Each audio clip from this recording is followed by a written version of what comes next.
الہی آبرو رکھنا بڑا خطرناک زمانہ ہے، دلوں میں کفر رکھتے ہیں، انداز دوستانہ ہے۔ اگر کسی شخص سے تعلق کاٹ چکے ہو تو اس کے متعلق اپنی زبان بھی کاٹ دو۔ اپنی خواہشات پر کڑی نظر رکھو۔ بعض خواہشات کی پیروی ہمارے ایمان کو کھوکھلا کر دیتی ہے۔ ہم کب اور کتنا اپنے رب سے دور ہو چکے ہوتے ہیں، ہمیں اس کا ادراک نہیں ہوتا۔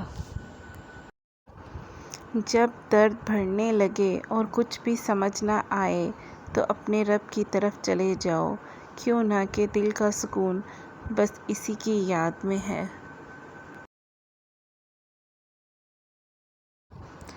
اپنے آپ پر بھروسہ رکھیں، آج نظر انداز کرنے والے کل کو طلبگار ضرور بنیں گے۔